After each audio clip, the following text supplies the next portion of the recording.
Hello, and my name is Carron Little, and I'm here today in conversation with Mar Serinya-Gou.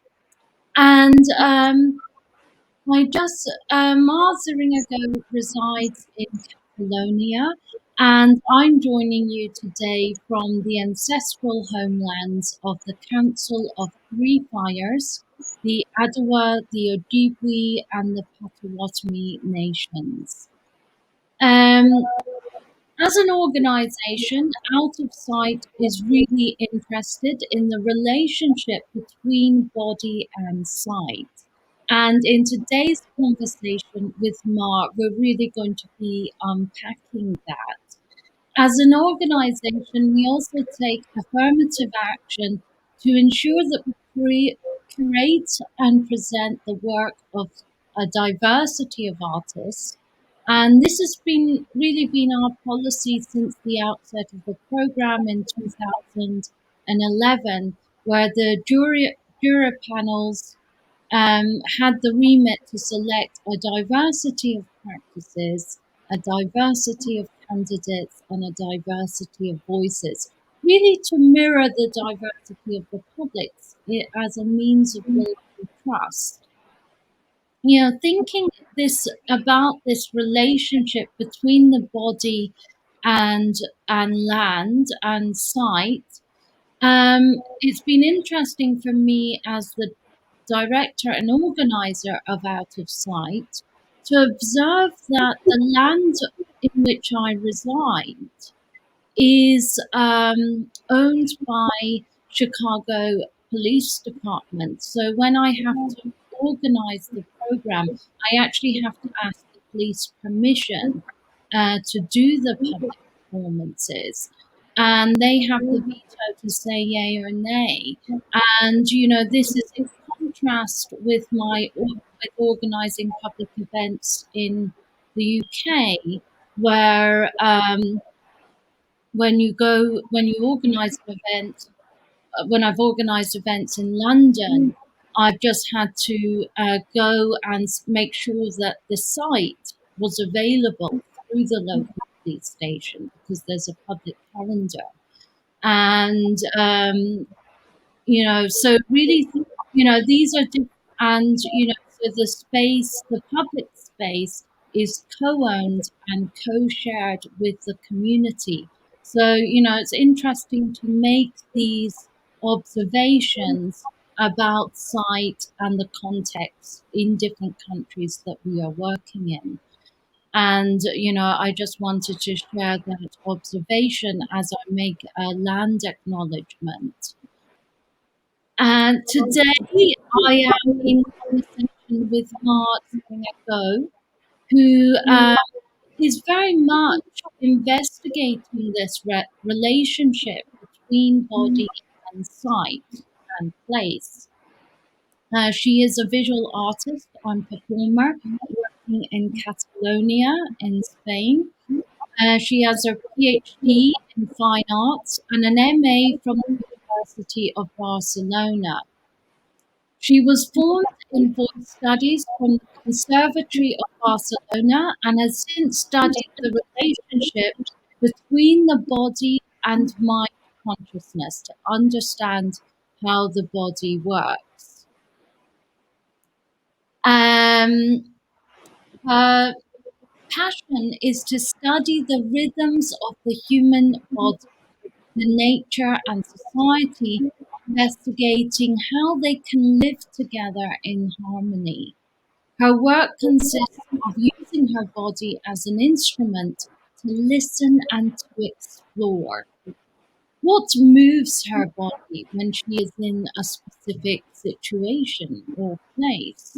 In giving image and meaning to these experiences through live action and a creative process. Since 2008, her work has been presented in several festivals and galleries and site-specific contexts in Spain, Portugal, Australia, and she was recently part of the 2020 Out of Sight programming, collaborating with Vanessa Dion Fletcher, who we will be interviewing next week.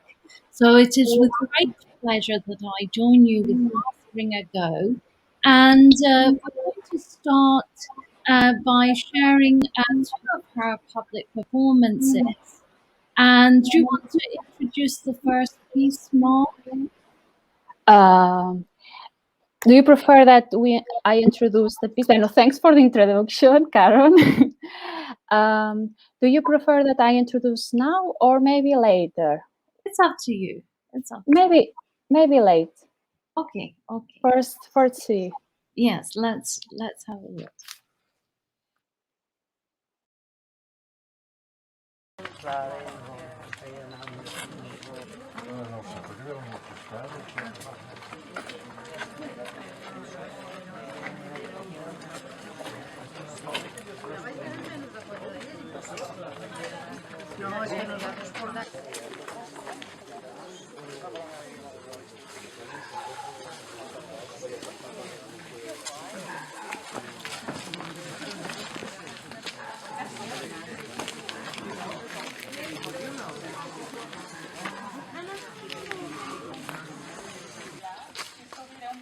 O us irem omplir, si em voleu ajudar. Qui tingui ganes de mullar-se, una mica refrescar-se,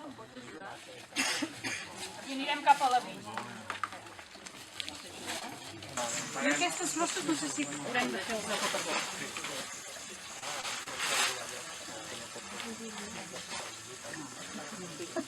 Ja pots deixar-me al baix. Sí? Ara ja no puc. No. Jo crec que... No sé si cabran. Sota. Haurem de fer una reomplir. No, saps què passa? Mira, Farem una reomplir-te, no? farem una d'aquestes petites, la posem aquí i ja està. I anem... Es van omplint les grosses. Les de manguera. La cosa és fer-ho així, a poc.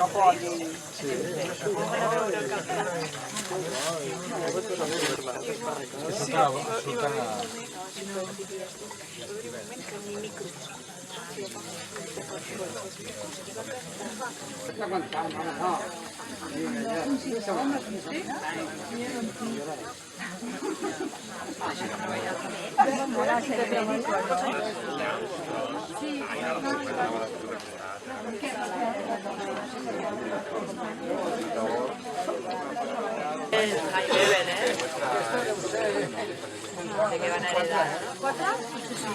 Quantes ne portem?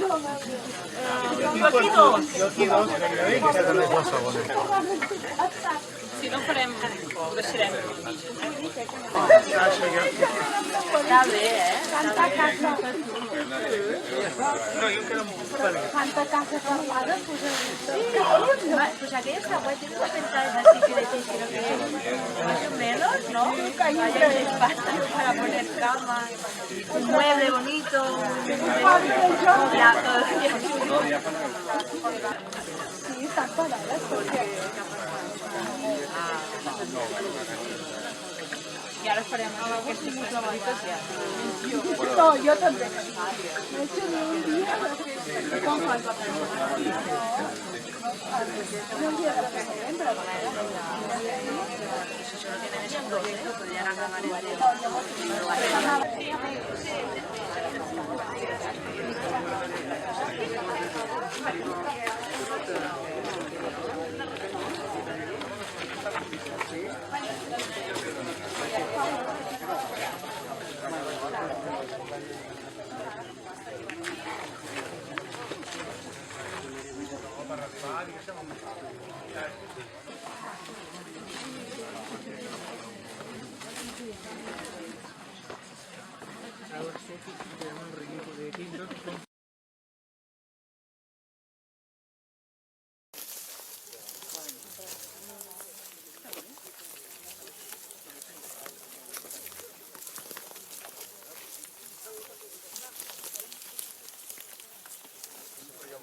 So, do you want to say a few words about?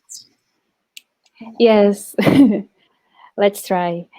Yes, this performance was called Open the Line, and it is one of five. It's the first one of five performance that I did in this field, and here it's. I wanted to start to open a line, but it's like to open the ground. It's like my body, and but for me, the ground is like a metaphor of the body. And here I start like open a matrix for to start the creation, no? and and I start to cultivate this ground, no?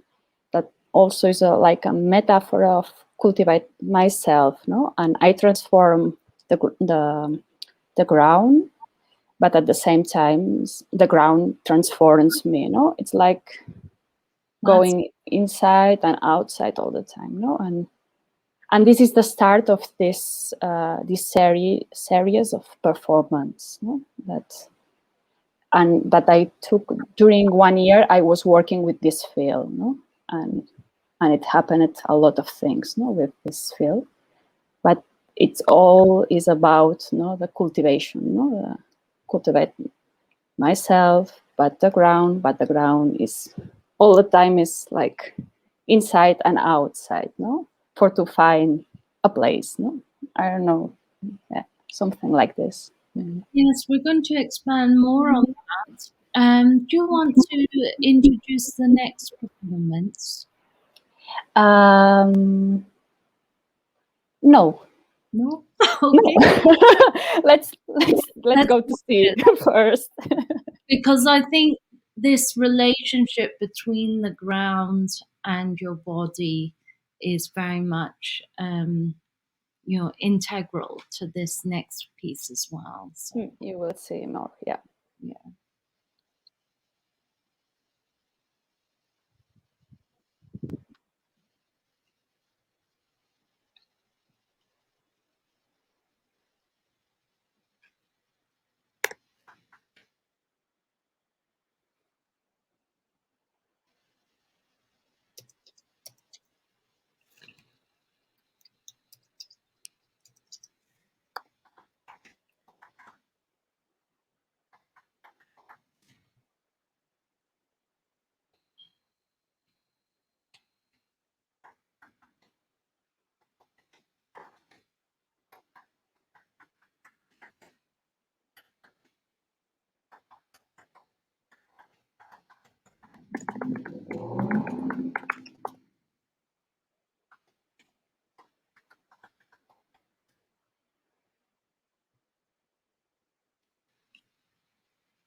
Hello and welcome everyone to the weekly program Our Artist Focus, where I'm in conversation with out of sight alumni artists about their public performance practice. And today I'm in conversation with Mar Serinya-Gou, and we're going to talk about her solo practice and her collaborative practice. But I wanted to ask you the first question I had for you, which was really inspired by what you just shared, was and maybe goes a little bit deeper into that. You know, are you facilitating an alchemical process with the soil? And I think you touched on that, and how and why in relation to that specific site, because you talked about the field and how you've done 5 performances in that same field. And I wondered why you chose that specific site as well. So, firstly, the ecological, the relationship with the soil, and then the relationship to site. Uh, Well, with this soil that I use it, this I think you are asking for the yellow, the yellow pigment. Yeah, Yes. that is a natural pigment. That is ochre. That's a rock. No? And I use it for a lot of. But for me, first the yellow for me is a color that I needed, and there are a lot of things about the color, but this color for me it's very important. And then also in the ground works very well, and also is a color that came from from the for the ground, no, also that it's natural. That for me was very important, that don't put it anything not natural in the field. And also this yellow thing is like, for me was something like a sperma, something that it, for me was very important to use it, but I don't know. Yeah. It's something for to cultivate, for to start a cultivation. No, I don't know. Yes, it has a nourishing quality. So it's actually caring for the soil and nourishing the soil more in the process of the performance. And you spoke about that internal, external transformation, you know, between the line that you were creating and the line of your body. Could you expand on that aspect? I will try, because it's a little. We need to go very deep, and I don't know if there are words for this, but something that now I remember it, that this pigment first I put it here in the ground, but then at the end of all of this performance I blow it. No, it was like to cultivate this, because at the end all the space was my uh, not only the ground, also the all was my body. No, I arrived in a moment that my body and uh, all the site were the same. No, and for me it was very beautiful, this moment. No, this communion moment. No, that for me is one of the things that I search when I do performance. No, I want this moment that I feel, bueno, we are one. No, it's something like this. Yeah, and for me it's very important, this point. Yes, and you talked about the actual process of creating a performance is part of that transformation of yourself while you're as part of the process of doing the performance. And I was interested when I watched some of your previous performances, especially with the vocal work, how there were actually multiple voices coming out in this one tone.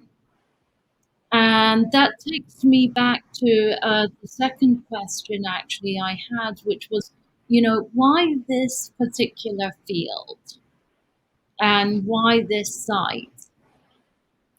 Bueno, yes. Bueno, in this, I was invited in a like a for a residence in this space.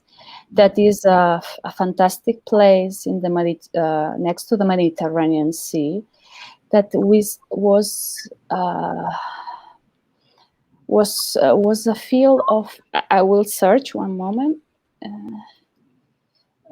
Viñas.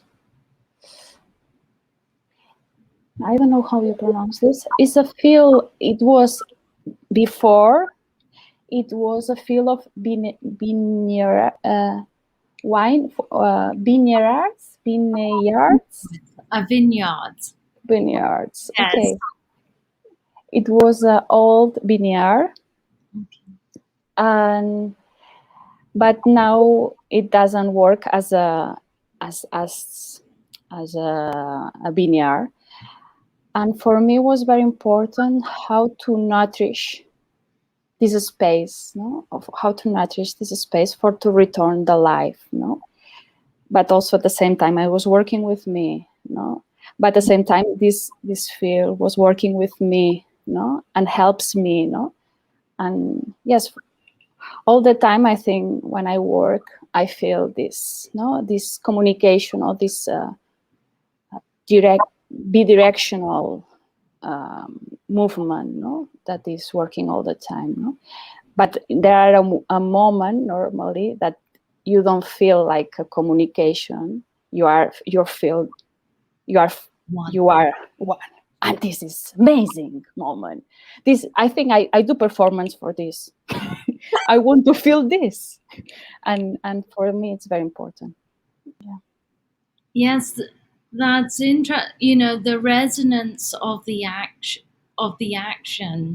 actually creating self-transformation, but it is through this direct relationship with nature, and in this act of co-nourishment, which I think is quite particular to your work and a really important aspect. And talking about in the second work, you are collaborating with another artist, and I know that you do a lot of collaborations, and we have Martine in the room with us here, who you also work with on these border performances between France and Spain. And I was interested in you often working in correlation with nature and with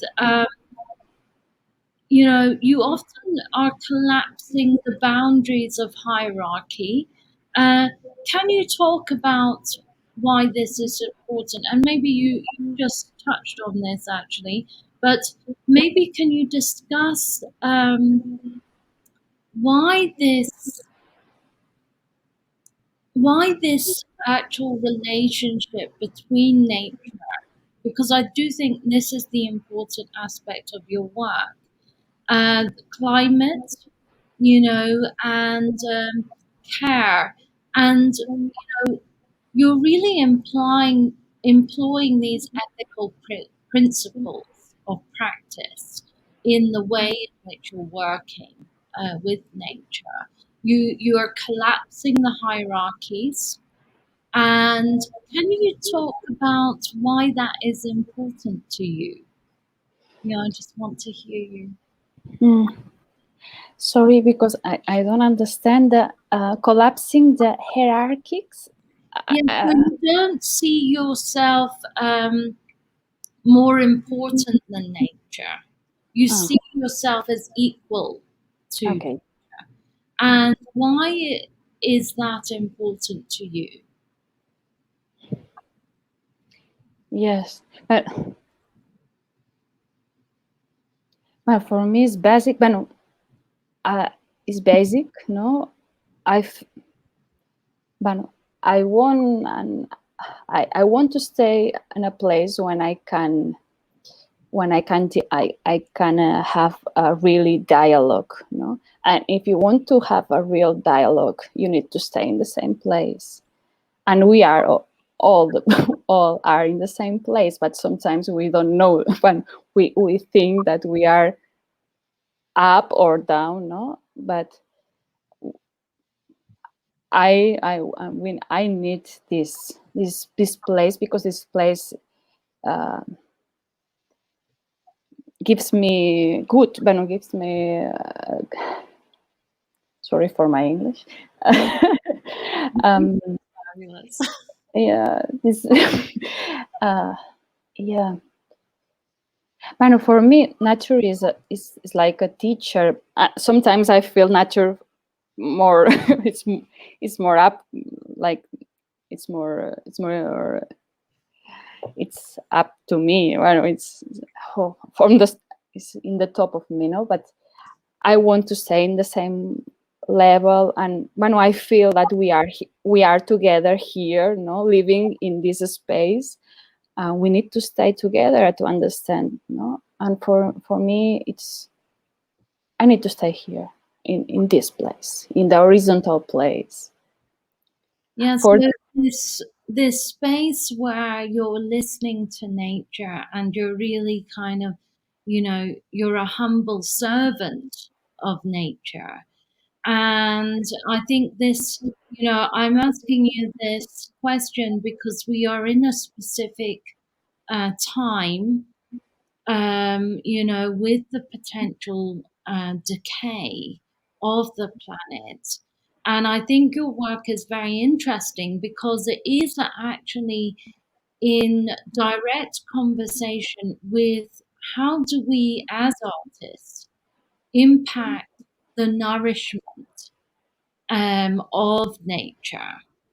And, but in this way that we're listening to what the earth needs at the moment, to replenish.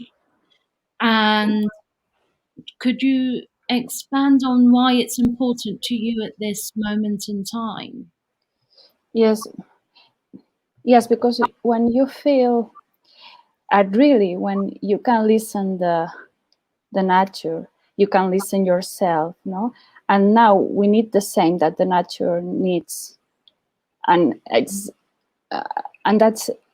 very easy, this, no. But we need to listen our bodies, but also we can decide if we want to listen the nature, or we want to listen ourselves, no. But at the end, I feel that we need the same. And you can choose the channel, but we need a thing, no. We need to listen, to sense. Yes, I think there is a question from the audience from Sophia Kidd, and I would like to actually invite everybody to type your questions in the chat. And from Sophia, she asks, I'm wondering what religious or spiritual background the artist is emerging from. When did she begin to consider nature and her body to be in one organic entity? Mm. Mm. And I think this there is a connection between the earlier work we did with voice, and because the voice is connected to the vagus nerve, which is connected to the heart. And so this physical practice that you began with, and then your study of the mind and body, it was a gradual process. The voice is my another of my teachers, no? And yes, the voice teach me a lot to listen my body, to imagine my body, how it works, to connect with the breath, yeah, with the breath. And I was doing this with the voice. That was studies, deeply studies, and also at the same time I was studying in fine arts, and I started to work a lot. Bueno, I work a lot with nature previously, trying to find the ways how to can communicate with nature, and I started trying to find trying to find the holes of my body where can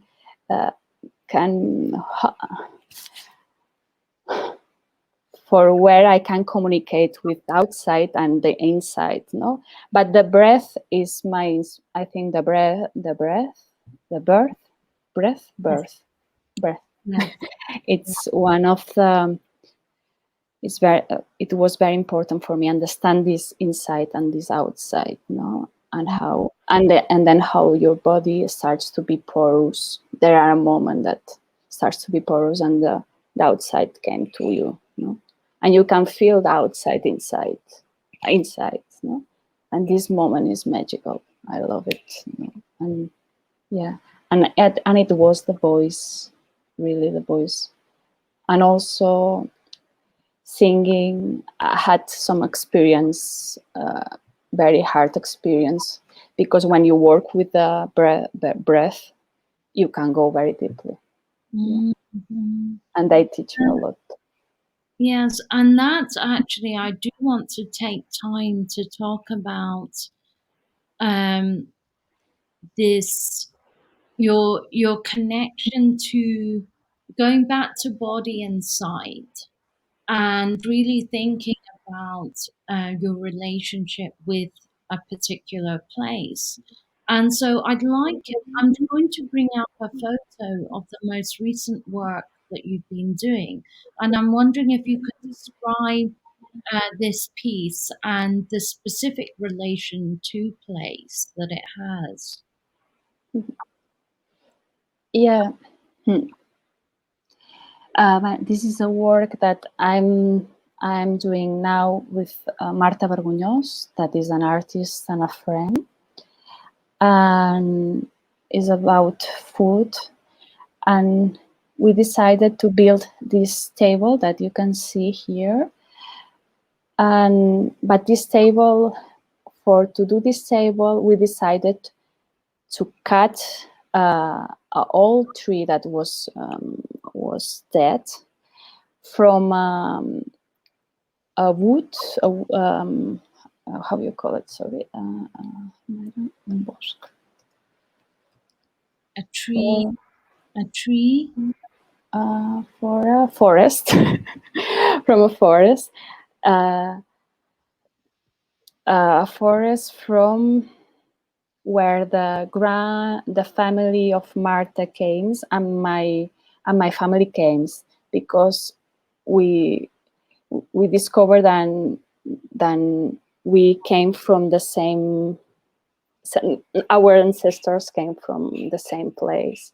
Mm-hmm. And we decided to cut this tree to do this table, and then we started to work with what we remember of our the relation between our moms, grandmas with the food, and these words that now we don't use, but we remember that we use it, no? And we are doing a work with our ancestors that for me and for Marta, it's very important to. We are trying to go to the origin, no? Our origin, and go inside and go inside and go inside, no? And to discover the roots, no? A little. And yeah, and we are working here. That it's amazing. And you're doing a lot of everyday performances and performative actions where you're investigating the relationship between your uh, with the maternal line of your ancestors. Could you talk a little bit about this and the relation? Yeah, Because it's very important to cite as well. Mm. yes, bueno, first my mom was died 3 years ago, and here for me it started um, a new way to see the performance also, and to trying to, bueno, for me change it a little how I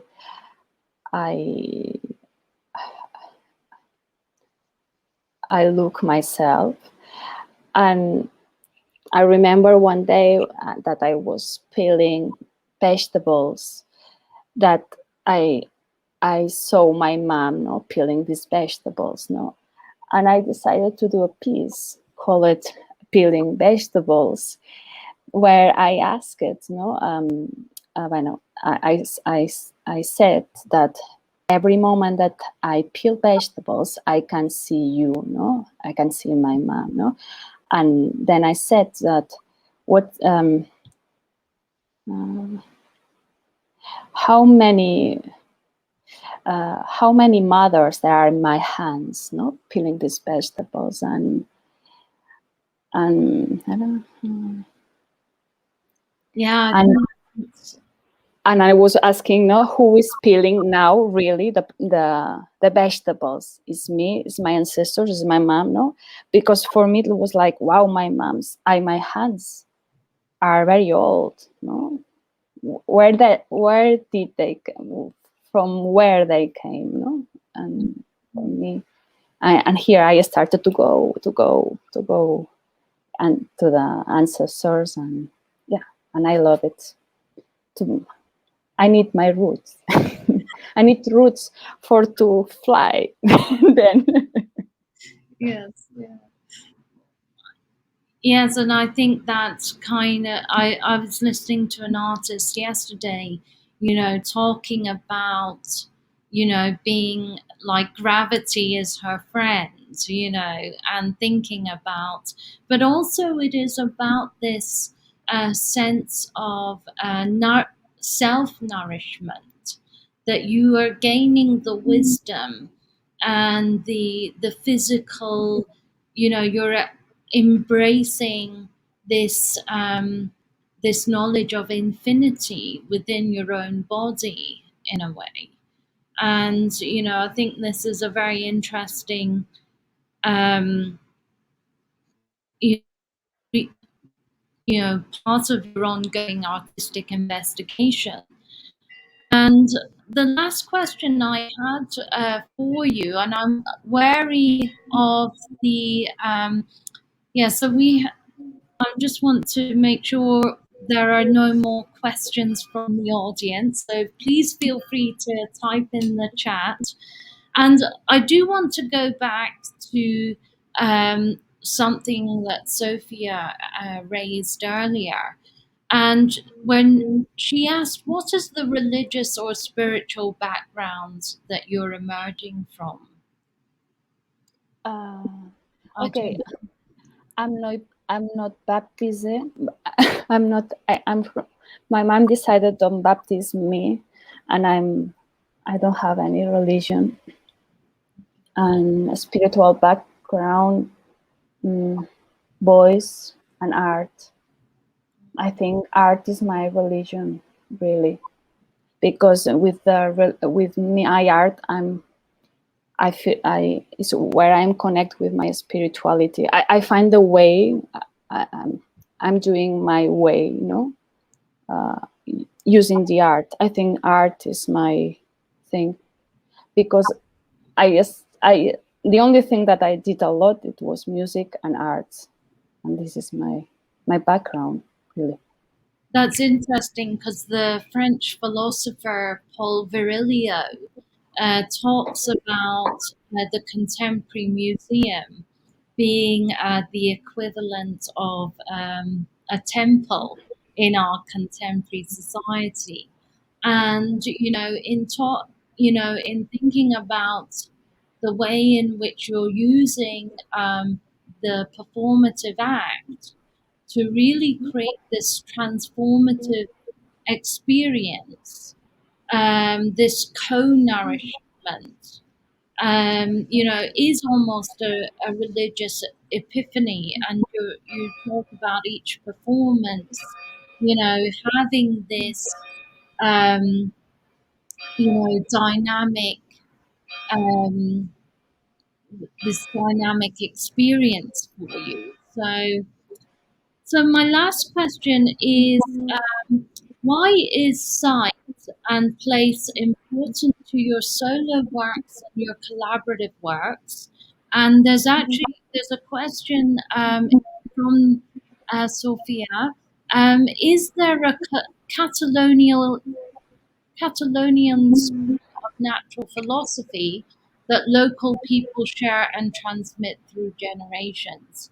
I mean, that's interesting because Catalonia is also an ancient society. Mm. Oh, good question. And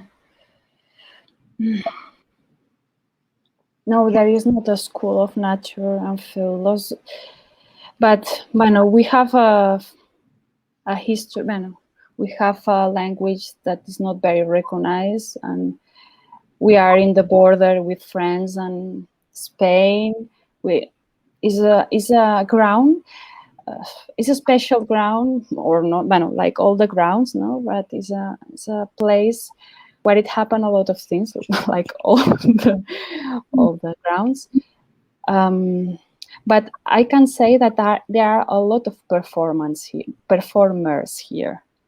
and a very good performance in a little place. We are a lot of performing persons, but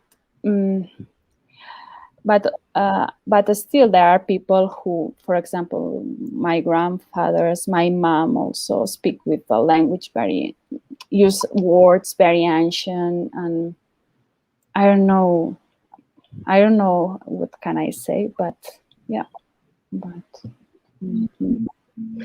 we are here. And, Duff Norris has just typed in the chat, I love this idea of generations performing through your gestures. And, it's interesting to me because my mum always said that, I had my father's hands, and I've always been very aware of, the different types of body parts that relate to specific members of my family, and that idea of this exchange of gestures, of performative acts, of now that was another question that I had for you actually is, would you call your performances or rituals? Kind of. Ooh, good question. Now I have some books about rituals, because I want to understand what is the essence of a ritual, to understand if when I do performance, I'm making a ritual or not, no? Or, I'm investigating. I'm researching about this, and I want to understand more deeply, to feel the essence of rituals. But I think the performance, because I felt when I moved that it was like a ritual, and I have something for to go in, for to start, something for to finish. I have some methodology that I repeat. Each performance is different, but always there are something in the background, like a leitmotif that all the time, like a continuous buzz that is there, that I think because I don't know if there are difference between performance and rituals. No, I would like also to. This is a question that I have. No, maybe the first performers were the people who did a ritual. No, I'm asking this. No, who were the first performance? Ho. Sorry for my English. Bueno, no, the shamans were the first performers, maybe. I don't know. Well, we know that ancient cultures use ceremony, ritual, and diversity of acts, in public space, and public performance as a genre, has really gone back to ancient times.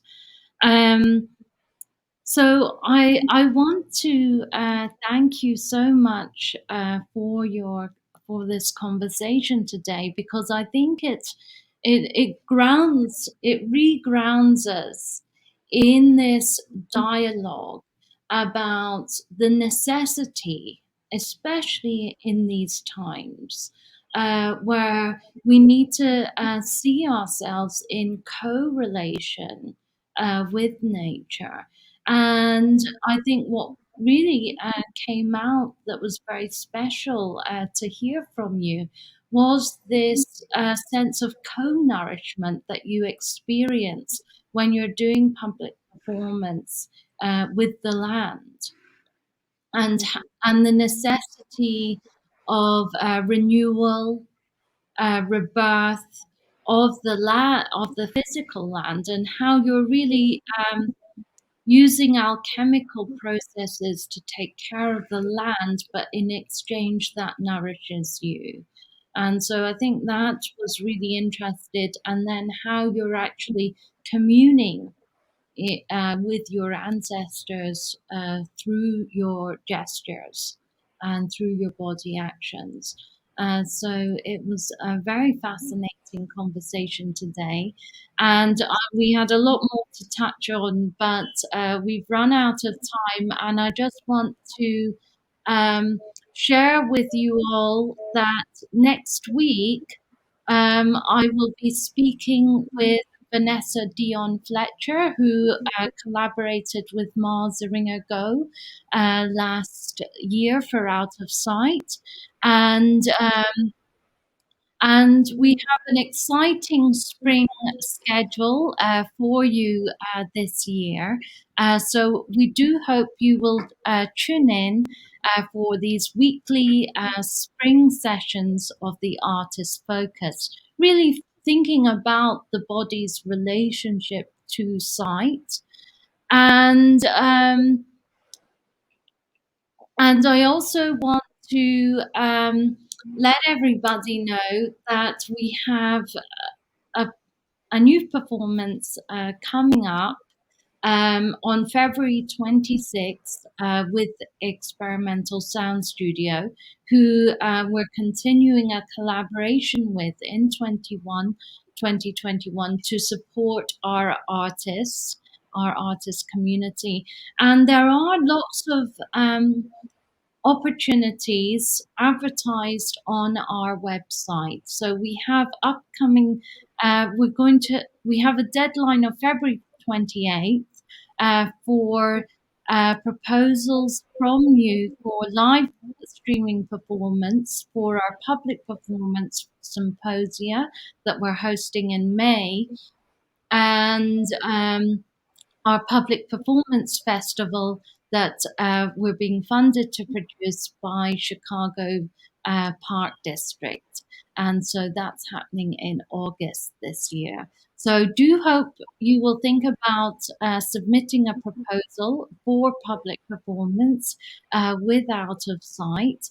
And we really strive to support our artist community through our programming. So if you wish to subscribe to the Twitch channel, we would greatly appreciate your support, and we can always receive tax deductible donations through our fiscal sponsor ESS.